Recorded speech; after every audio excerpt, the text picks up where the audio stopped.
Welcome back to BEFM Drama. I'm your host, Ryan Estrada. We are almost to the end of our quest to reinvent every story in all 22 terrible books in a series of winter stories that Charles Dickens wrote as sequels to A Christmas Carol, but that the world forgot existed. This is the penultimate book in the series and the second to last of our episodes. This is 1866's Mugby Junction. Now, since Dickens was so close to the end, you'd think he would have a lot to say and have something meaningful to impart to all of the loyal readers who had followed his story for more than 2 decades. But he had something else in mind. We've talked before about the petty reasons that Dickens had for writing some of these stories. This one is the pettiest of all. Charles Dickens was at a train station and dropped by the cafe to get a cup of coffee. He asked the waitress to pass the sugar, and she told him he had to pay for his coffee first. Dickens was so angry that she didn't recognize him, one of the biggest celebrities of his time who could certainly afford his coffee, that he wrote an entire book that took place at the very same train station where the main character had to wander off in search of stories because the service at the coffee shop was so bad that he needed something else to do. Dickens spent multiple chapters complaining about it. This is what I love about digging so deeply into a writer's lesser works. You realize that Dickens was not an untouchable literary genius. He was a weird nerd. And if this weird, lazy, petty dork can create some of the most important stories of our culture, any of us have a chance. It's kind of inspiring. So please enjoy BeFM Drama's production of The Signal Man's Stories.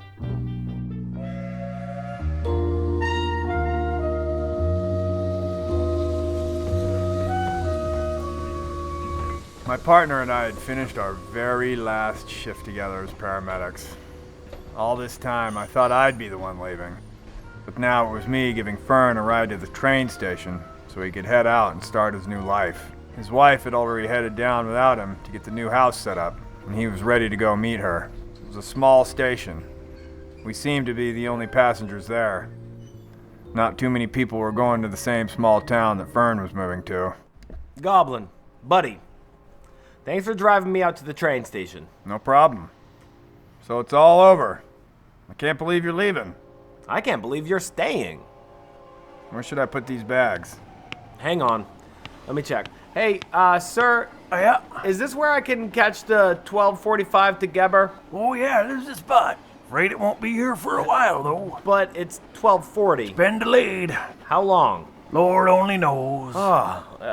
Anything to do around here? Well, there is a coffee shop, I'll wait there. but I wouldn't go there. Why not? Far be it for me to speak poorly of our fellow station workers, but that place is straight up hot garbage. Terrible, disrespectful staff, just awful. I'd rather be dead than go there. Okay. I'll just sit here awkwardly, then. All right, enjoy your stay. Well, good seeing you, Goblin. Drop me a line if you're ever in Geber. Yeah, if I ever travel to a small town of 600 people that they don't even bother to put on the map, I'm pretty sure I'll remember to give you a heads up. Well, if you do, it'll be good to see you. Well, I can wait with you. Well, he said it was going to be a while. That's fine. So, tell me, what made you change your mind about leaving? I guess I just realized in our last few calls that I'm really good at what I do. And it does good for other people. So I'd like to keep doing it. I recently had to think about what I wanted out of this life and what I would do if money were no longer a concern. And the only thing I envisioned is that my wife and I move back to our hometown, start a small business, starting a family. And then I got an inheritance, and that made it all possible. Excuse me, sirs. Pardon me, but did I hear you say that you are paramedics? Yeah? No, not anymore. You'll always be a paramedic. I literally will not. You do most definitely have to remain licensed. What can we do for you? I heard some moaning over on the tracks. It sounded like someone is hurt. Oh, I'm so sorry. Let me see if I can help. One more case for the road. Right this way, Where are they? in the tunnel. Uh-oh. We're gonna need a flashlight. I've got my phone. You be careful in there. We will. It's terrifying in there. It's almost as bad as going into that terrible coffee shop. Yeah, we'll be fine. What's your step? So, what was your most memorable case? Well, you were there for most of them. What's the one that sticks out from before we were partners? Oh, definitely the girl who stole my heart. I'll never forget about her. Oh, did you meet Louise on the job? Oh, no. Louise and I were already married. You met someone else? Oh, no. Nothing like that. This was a child. What? No, I mean, I'm talking about a literal human heart. I was delivering it to a transplant. Ah, okay. This was before I moved to the city. I had a terrible boss, Mr. Stretton. The kind that no matter how busy his crew was, he would send us off on his personal errands. Like, picking up his dry cleaning was nowhere close to our job description, but we knew that if we said no, he might make us regret it. So, we just rolled along with it. Yeah, sounds terrible. It was. So, one day, I'm off to deliver this heart. Like, as you can imagine, this is an incredibly urgent job. And then this little girl, who didn't look a day over 7, walks up to me and hands me this note. It says, "It's take your daughter to work day. I'm busy in the office and the kid is bored. Take her out on a call with you and show her what you do here. Signed, Mr. Stretton." Just like that? That doesn't sound like a good idea. No, not at all. But I didn't have any time to argue. I didn't even know where the guy was, let alone time to confront him because of this whole scene. So, I just let her come with me. And how did that go? Terrible! She's climbing all over the seats, running around in the back, causing trouble. I'm almost to the hospital, and then someone sideswipes me in traffic. Oh, no. He runs out and starts yelling. I'm trying to explain that I don't have time to waste. He's freaking out. So I have to step out of the vehicle, and then suddenly he just takes off. I get back in the car and I apologize to the kid for the scary interruption, and she's gone. Uh-oh. And I'm panicking, knowing my boss, he's gonna kill me. And then I realize what else is gone. The kid? The kid took the heart? The kid took the heart. I was running around in a panic asking if people seen a child carrying a box with a human heart in it. People were looking at me like I'm crazy. I left the vehicle in the middle of the road and started running around, screaming, looking everywhere. But she was nowhere to be seen. What did you do? Eventually, I had to swallow my pride and called my boss. Can't imagine he was thrilled. He was irate that I lost the heart. And then I told him that I also lost his daughter. How did he take that? Well, he was pretty surprised, especially since, as he explained, his daughter was a 23-year-old dental hygienist in Iowa. Wait, what? He had no idea who this child was, and he didn't even write the letter. Wait a minute. So, who was she? Turns out she pulled off 6 other heists like this in the state in the very same week.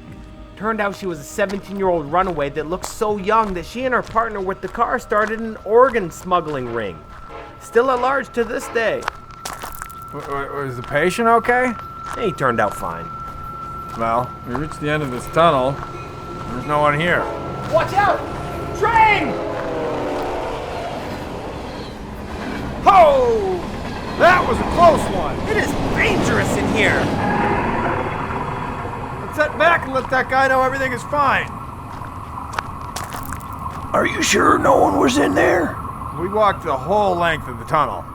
Yeah, we almost died doing it. There's not a soul there. You didn't hear the moaning? Not a peep. No, no one else ever hears the moaning. Wait. How often does this happen? Oh, all the time. For the last 5 years or so. Wait, you think someone's been injured in there for 5 years? No, I don't hear it all the time, just every once in a while. Once or twice a year. But the thing is, every time I hear it, it always precedes some disaster.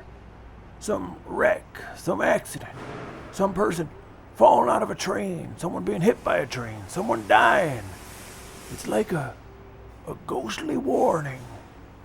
And you're the only one who ever hears this? Yes, I am.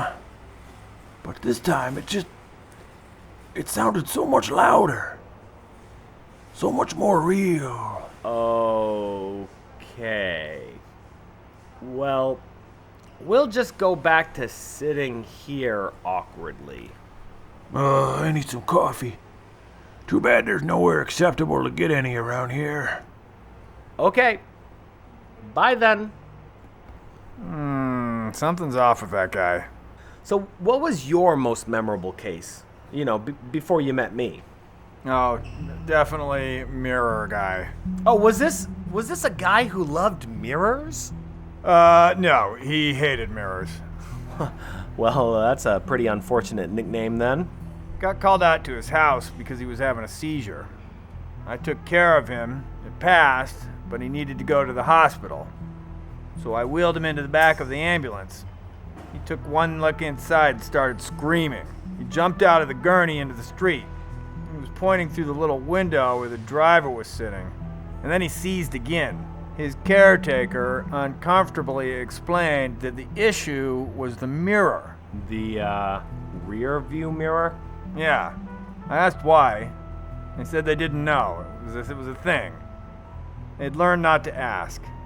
He didn't have a single mirror anywhere in the house, not even in the bathroom. Once he peeked into his live-in housekeeper's room and noticed she had a little makeup compact mirror on her nightstand. He started screaming, smashed it to bits with his foot, fired her on the spot. She'd been working there for over a decade, but right then and there, boom, she's gone. What was he like really ugly or something? Just a normal-looking old man. So, what did you do about the mirror? I explained to him that there was no way we could drive to the hospital without a rearview mirror. He started crying and asking me to cover the window. So the housekeepers all ran in and got towels and duct tape to cover the whole wall between the front and back of the ambulance before he could let us put him back inside. And then, you took him to the hospital. Yeah, and then he explained the mirror thing. It was the first person he'd ever told. What was it? Several decades earlier, he had lost his wife to another man. One night, he'd had too much to drink, went to the man's house and confronted him about stealing his wife. They got into a big fight. It got out of hand. Mirror guy pulled out a gun and shot the other man. Oh, man! He just admitted to all this? He said the worst part was that in his last moments, the man didn't even seem scared or upset. He actually smiled. He looked at something over Mirror Guy's shoulder, grinned, and died. Mirror Guy turned around to see what he was smiling at. It was a mirror. But in it, Mirror Guy didn't see his own reflection. He saw the face of the man he'd just killed, laughing maniacally. Yikes. He escaped without ever getting caught. But for the rest of his life, every time he looked in a mirror, that's what he saw. So he locked himself away in a house without mirrors. He always felt like maybe it would go away if he confessed to what he'd done, but he could never bring himself to it. But he confessed to you. Yeah, I told him maybe the curse was gone. Maybe he could calm down a little bit. You believed in the curse? Of course not. This old man was kooky. But I wanted him to calm down. He asked if he could look in the mirror to see. So I tore down the wall of towels and duct tape so that he could peek through at the rearview mirror and my now very confused partner. What did he see? He looked intently into the mirror and frowned, which I thought was bad. But then he said, "Wow, I got old." He was looking at his own face for the first time in decades. Huh. Then he smiled. Sounds like a happy ending. Oh no, he died immediately after that. Oh. Okay. Excuse me again, sirs. I couldn't help but overhear you talk about ghosts. You seem to overhear a lot of our conversations. I heard it again. The moaning in the tunnel. I told you, no one is there.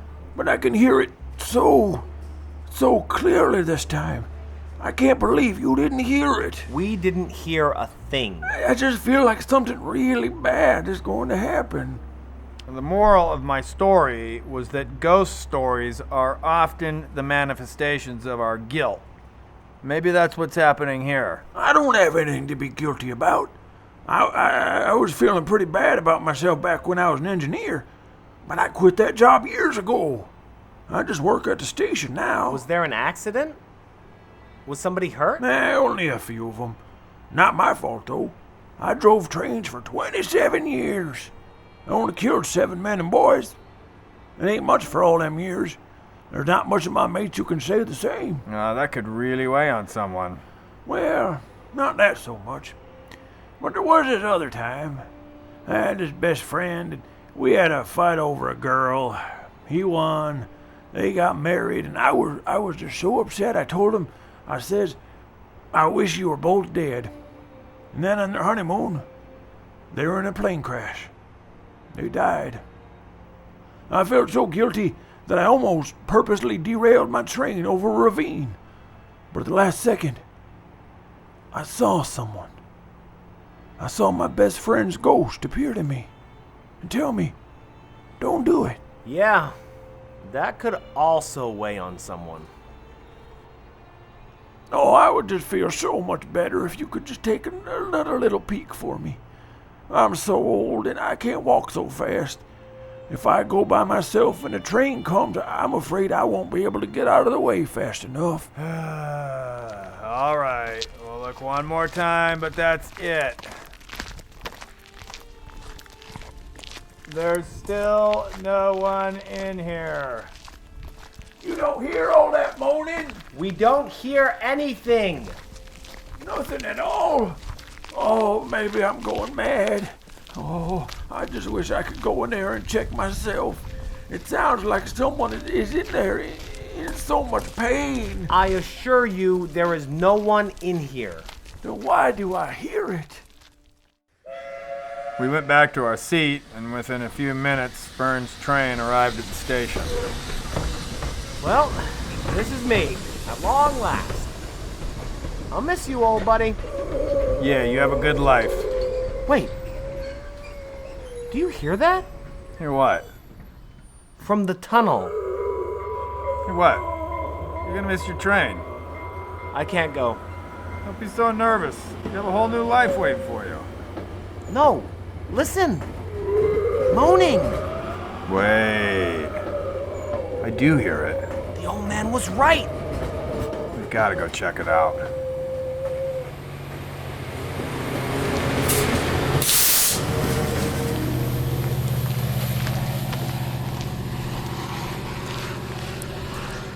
As Fern's train took off without him, we ran back to the tunnel and followed the sound of the moans. This time, there was someone there.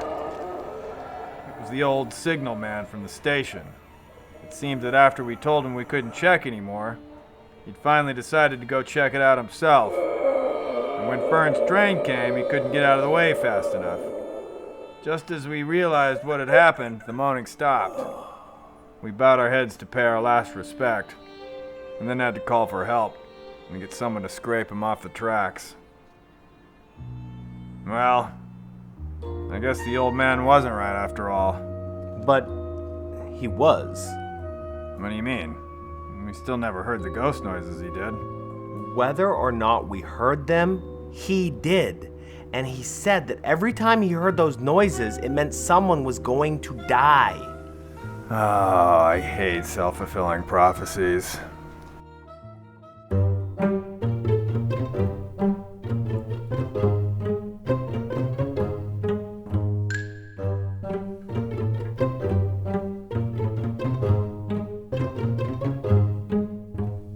Thank you for listening to our penultimate episode of Goblin Stories here on BEFM Drama.